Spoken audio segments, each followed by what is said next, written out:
Hey everyone, welcome to What to Listen For, What to Look For When You're Listening to Music, Part 1. So here I am in my studio. This is where noteworthy music takes place. And in this particular place, you're going to see lots of different instruments. You'll see different tools for teaching instruments. But I want to take a moment to break down to you the basic premise of what 4 essential elements you're going to be looking for. And we'll get into further details in the next video in this very short, very limited series.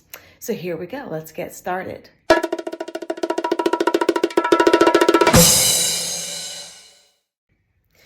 Whenever you're looking for a piece of music or you're listening to a piece of music, certain things are going to stand out. Things such as, is it loud? Is it soft? Is it fast? Is it slow? Who's singing it? What is the message of the song? Is there a message at all that you can tell right off the bat? So we're going to take a moment to just explore what each one of those things is. So first of all, let's look at the idea of dynamics. If a speaker is really dynamic, that means that they're very interesting to listen to.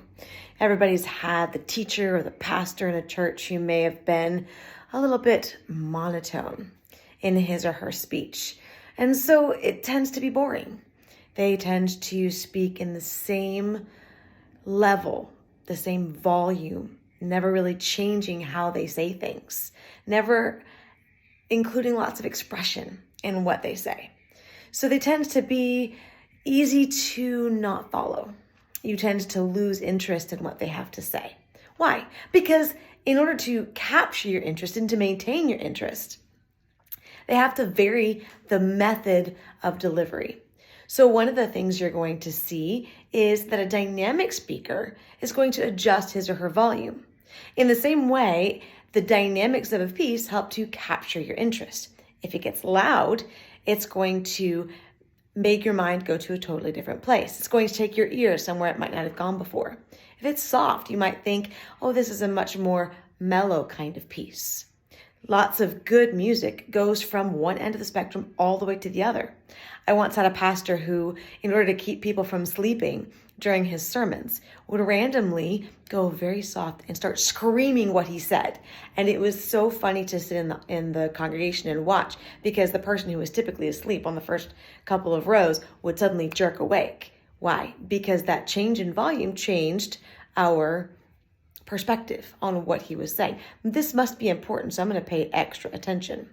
Volume in music is divided up into specific categories, louds and softs. And there's a spectrum of louds and softs that we consider. The first term you might hear when you're listening to music is pianissimo. And this is just a way of saying extra soft. It's notated with 2 P's next to each other. And when you're playing, you'll hear a sound that sounds something like very, very soft. The next level up is piano. It's a little bit louder. We're going to progress up through that range. Mezzo piano, medium soft. Mezzo forte, medium loud. Forte, which is loud. Fortissimo, which is extra loud. The thing about these volumes is they're going to run along a spectrum from soft to loud and back down again. And volume is very subjective. What seems loud to you might not seem loud to the person sitting next to you. What seems somewhere in the middle for you, mezzo piano, might be mezzo forte to the other person.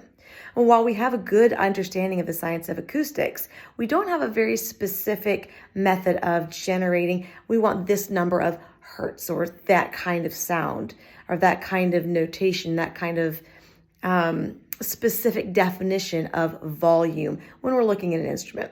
So volume dynamics tends to be fairly subjective. And we tend to also go from loud to soft. You'll hear terms like crescendo and diminuendo. And that indicates that the music is gradually getting louder or gradually getting softer. Super simple terms to learn, and once we get them in our minds, it makes it easier to discuss the music we're listening to. The second thing we're going to look at is the idea of tempo. Tempo is simply a word that means rate of speed. Tempo is also one of those things that's very subjective. Sometimes fast, presto, could be considered allegro to somebody else. We have a general range, and that is used by, we define that general range through the use of what we call a metronome. It determines beats per minute. And that tells us, our allegro might be 120 beats per minute to 160 beats per minute. And those ranges are very subjective, but tempo is the rate of speed. So you will think of, and you'll learn more tempo markings as you deepen your study of music, but you'll learn things like largo, which is slow. You'll learn things like andante, which is a walking speed. Allegro, which is quick, fast, lively, all the way to presto, which is, I affectionately like to call warp speed, really, really fast. And you'll define those as you listen to music. This is faster than that other piece of music. Most of the time, when you're thinking of tempo, you're going to think of it in comparison of one piece of music to another. The third thing you want to think about is instrumentation. What instruments are being used to play that particular piece of music? Does that make a difference in what the piece of music sounds like? Could I take it and put it on a different instrument and see how it accomplishes the same kind of sound? Some of the most famous pieces of music in history, such as Pachelbel's Canon in D, have been scored for multiple instruments, and so many music students have no idea that it was originally scored for strings, because we hear it on the piano, we hear it done multiple ways. I've heard it done on a kazoo. It can be done in lots of different things. But in order to discuss the instrumentation of a piece, you need to have a basic understanding of the general categories or the instrument families. So we have percussion. Behind me, you have a piano. This is considered actually within the instrument families a percussion instrument. They're instruments that produce the beat, the rhythm, the heartbeat of a song. The second family of instruments that you have is stringed instruments. A guitar is considered a stringed instrument. Behind me again, you'll see on the wall, I have a violin. Violins, guitars, cellos, bass, double bass. These are all instruments within the string family. You've got woodwinds. Woodwinds are instruments like the flute and the piccolo, considered woodwinds because they were originally produced with wood. They were made out of wood. They're not anymore. You also will have brass instruments as another category of instruments. Those are instruments like the trumpet and the trombone. Those are instruments that are called brass instruments because they are made of brass.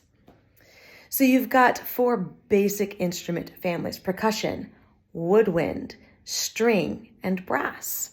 Once you know those basic 4 families, you can then have an intelligent conversation of what music sounds like. Would it be the same if that instrument, what the woodwind instrument, the clarinet, was then taken and that particular piece, part of that music or that particular instrumentation be done again using that same melodic line or that same harmonic line, but putting it on a keyboard or putting it on a stringed instrument?